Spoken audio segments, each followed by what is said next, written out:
Baik, yang ketujuh, yang termasuk kekeliruan adalah seorang wanita meminta kepada suaminya agar didatangkan pembantu, baby sister. Saya sudah bilang, jangan buru-buru menilai. Tunggu sampai selesai. Juru masak atau supir, apalagi bukan muslim dan muslimah. Ya. Berarti ada batasan itu ya. Bukan muslim dan muslimah. Bahkan terkadang seorang istri mensyaratkan hal itu saat akad nikah dengan suaminya. Akibatnya seorang ibu yang muslimah meninggalkan anaknya kepada orang asing, baby sister atau pembantu untuk merawat anak-anaknya karena kesibukannya dengan pekerjaan di luar rumah, atau agar leluasa berkunjung pagi dan petang, misalnya jalan-jalan kemana-mana ke teman-temannya. Ini mengundang bahaya dan akibat buruk yang banyak, baik dalam waktu dekat maupun dalam jangka waktu panjang, terhadap akidah, keyakinan, akhlak dan selainnya. Juga terhadap anak, keluarga dan masyarakat secara umum. Dan kita jelaskan poin ini. Sekarang pertanyaan, boleh nggak dalam Islam kita pakai pembantu? Boleh. Nggak ada larangan dalam Islam. Bahkan apa kata Nabi SAW? Pakai pembantu, pakai supir, pakai baby sister, nggak ada masalah. Karena Nabi SAW mengatakan sesungguhnya pembantu-pembantu kalian adalah orang-orang yang sudah Allah tundukkan untuk melayani kalian. Maka bersyukur dan berikanlah haknya. Nabi SAW bahkan ajarkan, ya, berilah makan kepada mereka apa yang kalian makan, berilah pakaian apa yang kalian kenakan. Bahkan termasuk sunnah Nabi SAW itu, gitu kan? Jadi kita berbuat baik sama mereka adalah ibadah di sisi Allah Subhanahu Wa Taala. Bahkan pernah ada sahabat bilang, ya Rasulullah, saya punya 1 dirham. Siapa yang paling berhak saya kasih? Sedekah buat siapa dulu nih? Kata Nabi, dirimu dulu. Beli buat dirimu, kebutuhanmu segala-galanya penuhi. Makan, pakaian pakai. Saya punya lagi ya Rasulullah dirham untuk istrimu. Saya punya lagi untuk anakmu dulu. Lalu kata Nabi, lalu dia bilang, ada lagi ya Rasulullah. Kata Nabi, istrimu. Ada lagi ya Rasulullah, pembantumu. Nabi suruh kasih mereka. Kalau mau pulang, kasih uang, kasih pakaian, kasih segala macam itu boleh. Dan semua rumah Nabi, istri-istri Nabi, ada 9 rumah semuanya ada pembantu. Gak ada yang tidak pakai pembantu. Berarti boleh. Nabi SAW punya pembantu banyak.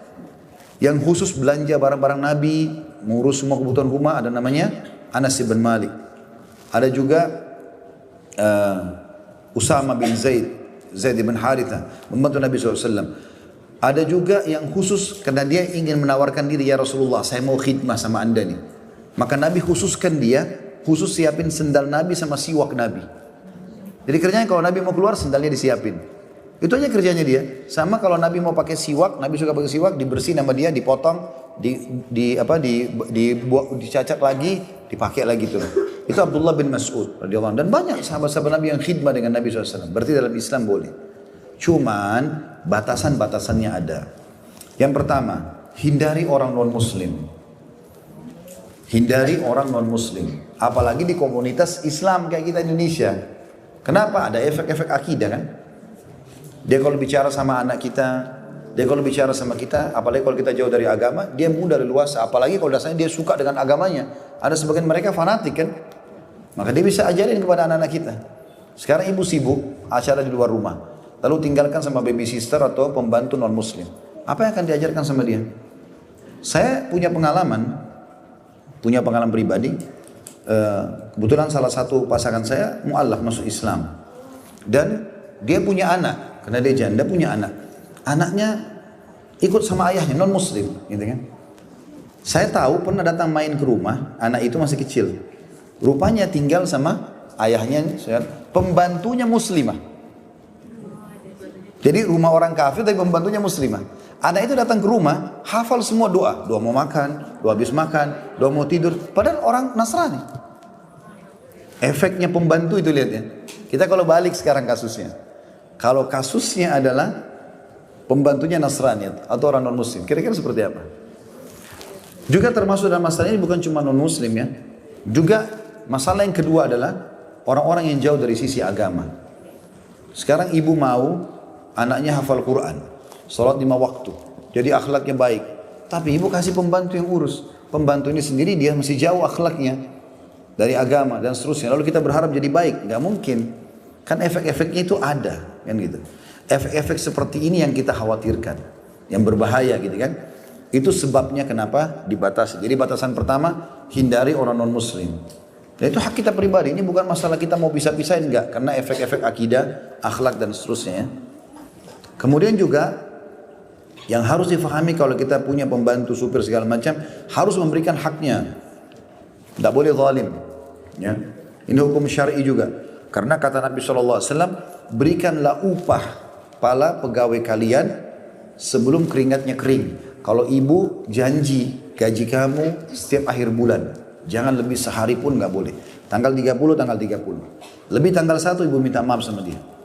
Maaf ya karena saya telat 1 hari. Nggak apa-apa. Dan karena memang hak dia itu. Kita harus adil.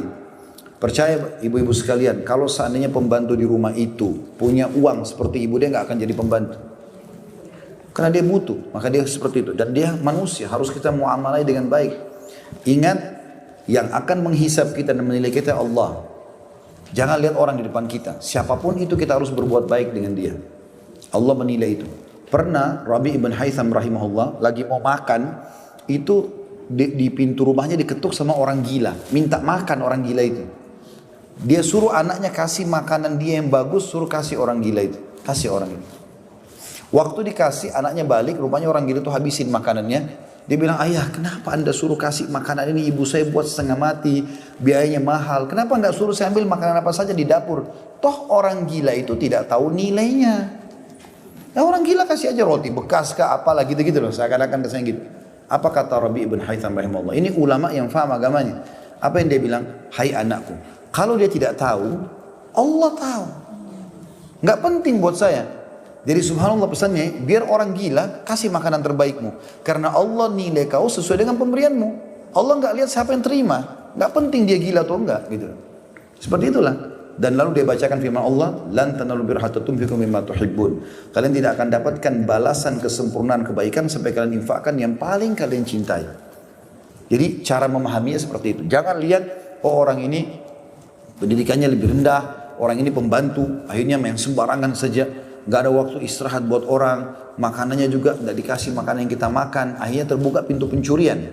Karena banyak pembantu curi makanan di kulkas, ya kan? Karena dia tidak dikasih. Termasuk adab, saya bilang di rumah begitu. Setiap saya beli buah, beli makanan, saya langsung bilang sama istri saya, keluarkan. Sebelum kita makan kalau perlu, keluarkan, kasih pembantu itu. Jadi dia tahu, dia dinilai, kasih seperti kita, sama. Kita juga makan, dan kita niat sedekah, bagus. Sedekah itu Allah nilai, bukan siapa yang menerima, tapi kadar keikhlasan kita dalam memberikan gitu. Berikan yang terbaik. Mau pembantunya loyal di rumah, memang kita juga harus loyal sama dia. Loyal sama royal ini dua hal harus jadi prinsip seorang muslim. Kapan bakhil, persahabatan akan rusak, rumah tangga akan rusak, hubungan sama pembantu rusak, sama partner bisnis rusak semuanya. Dan juga Allah membenci itu, perbuatan buruk gitu. Jadi ini poin kedua yang harus diperhatikan, berikan haknya pembantu-pembantu itu. Supir-supir itu selain dia harus muslim juga diberikan haknya gitu kan. Dan yang ketiga juga dinasehati. Banyak ibu-ibu pembantunya sudah kerja 2 tahun 3 tahun, mukena aja nggak pernah dihadiahkan. Kasih mukena, kasih sejadah, kamarnya layakkan sebagai kamar manusia. Kadang-kadang subhanallah seperti kandang, naudzubillah, hewan kotor, panas. Terus dia mau pembantunya tampil bersih. Dia sendiri gak layani itu. Rugi apa pada saat ibu beli sampo, sabun, belikan juga dia? Ruginya apa? Belikan sikat gigi, belikan roll-on, belikan, kasih ke dia.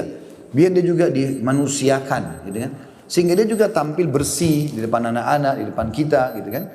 Sudah makanannya dikasih yang bagus, dia juga dikasih pakaian yang bagus, layak, maka tentu juga dia merasa dihormati. Saya tahu kakak kandung saya sendiri, Masya Allah pembantunya sudah sekian tahun sampai udah gak mampu kerja. Dia tetap mau kerja, diizinkan sama kakak saya supaya pulang saja. Kesian, udah tua, udah gak bisa lagi. Tapi betah, karena apa yang dimakan kakak saya dikasih, pakaian dikasih, semua dia merasa bagian daripada keluarganya. Gak ada kata-kata kasar, gak ada bentak-bentak. Ada orang subhanallah seakan-akan dia sudah di atas semua orang, sehingga kata-katanya kasar, melihat aja gak pernah. Saya pernah dengar itu bahasa itu. Oh kalau pembantu saya di rumah gak boleh duduk di kursi, duduk di bawah. Kenapa? Apa susahnya kalau dia duduk di atas kursi? Kenapa? Seakan-akan sofa itu tidak layak buat dia. Subhanallah. Kata Nabi SAW, siapa yang dalam hatinya seperti biji sawi dari kesombongan tidak akan cium bau surga. Nggak boleh. Kesempatan kita berbuat baik. Apalagi ada larangan syamata. Syamata itu nganggap remeh orang. Saya pernah sampaikan, saya ingatkan lagi, Umar bin Khattab pernah berkata begini, kalau seandainya ada, ini Umar laki-laki, dia bilang, dia kasih contoh bagaimana memahami syamata itu, menganggap remeh orang, karena Allah bisa balik keadaannya, berpindah ke kita. Kata Nabi, kata Umar bin Khattab, kalau ada seorang ibu yang lagi hamil lewat di depan saya, maka saya bilang, ih perutnya besar ya, saya takut Allah membuat perut saya jadi besar, saya jadi hamil. Karena seakan-akan menghina dia gitu loh. Kalau Allah sedang menguji seseorang dengan cobaan, nggak ada pada kita, kita bersyukur. Alhamdulillah tidak ada pada saya. Bukan malah kita olok-olok gitu kan. Seperti itulah. Kalau kita dijadikan majikan oleh Allah dan ada orang yang di bawah kita, kita bersyukur sama Allah. Justru kita merendah. Bukan malah kita menindas orang, mencari-cari kesalahannya, berkata kasar. Karena kadang-kadang orang tidak mengenal waktu. Umar bin Abdul Aziz rahimahullah pernah kedatangan tamu, waktu itu dia jadi khalifah ya, raja muslimin. Dia kedatangan orang, jadi tamu di rumahnya, itu habis isya, lepas isya. Kemudian dia buka pintu sendiri, raja, dia buka pintu sendiri, tamunya datang, dia sendiri yang layani. Kata tamunya itu, wahai Amir Mukminin, wahai pemimpin orang beriman, raja, mana pembantu anda? Kata dia, sudah istirahat. Katanya tamunya, biar saya bangunkan agar membantu anda. Dia bilang jangan. Dia pun punya hak untuk istirahat. Maka dia layani tamunya sendiri. Itu luar biasa. Ada orang kadang-kadang sudah tidurnya kurang, kesian makanannya kurang gitu kan. Ada beberapa orang kerja membantu di rumah kami. Itu sampai membahasakan. Dulu di rumah dulu kerja makan aja susah. Ini aja susah. Itu susah. Jadi aneh gitu ya. Padahal sebenarnya harus bermuamalah yang baik. Ini contoh-contoh atau poin-poin yang berhubungan dengan masalah tadi yang dibahas ini ya. Jadi ada efek kalau kita non muslim kepada akidah, kepada akhlak dan segala macam, ada efek juga loyalitas akan hilang dari pembantu ataupun orang yang kerja karena kita sendiri tidak loyal, terlambat memberikan haknya atau tidak menjadikan dia manusia dan seterusnya. Juga tidak menjadikannya sebagai ajang dakwah, kesempatan didakwahi. Kalau tidak sholat dikasih sholat, hadiahkan jilbab, berikan kesempatan. Orang-orang non muslim itu teman-teman, saya dapat keluh kesah banyak sekali dari sebelah. Waktu saya masih buka restoran sama toko di Kalibata City waktu itu, setiap sholat saya suruh tutup, nggak boleh, nggak bisa layani, sholat. Alhamdulillah sampai sekarang berjalan. Semua staf kita di kantor harus pergi sholat di masjid laki-laki. Yang tinggal cuma 1-2 orang security, ada orang yang tinggal nanti gantian sholatnya, tapi yang lain semuanya sholat. Jadi kita wajibkan itu.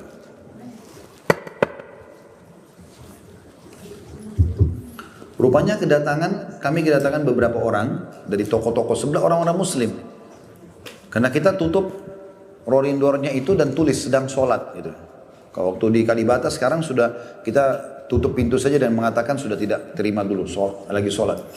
Maka datang orang sebelah, enak benar ya kerja sini bisa sholat. Kita di sebelah, jangankan sholat wajib, sholat 5 waktu, sholat Jumat aja nggak diizinkan. Perempuannya yang muslimah pakai jilbab disuruh buka jilbab. Itu mereka gunakan powernya untuk menindas kaum muslimin. Tentu tidak semua, tapi ada itu terjadi. Kenapa kita nggak balik sekarang? Kita yang pekerjakan orang justru kita gunakan power itu untuk kebaikan. Kalau kerja sama saya harus sholat loh ya. Kalau kerja sama saya ini pakai jilbab, ini saya beliin seragam pakai ya. Biarin dia pakai, kita dapat pahalanya. Masalah dia berhenti nanti dia buka itu urusan dia. Tapi selama depan kita lepas tanggung jawab hari kiamat. Karena kita sudah pandu dia ke agama. Jadi jadikan mereka ajang kesempatan untuk panen pahala. Ajarin kebaikan-kebaikan, akhlak-akhlak dan seterusnya.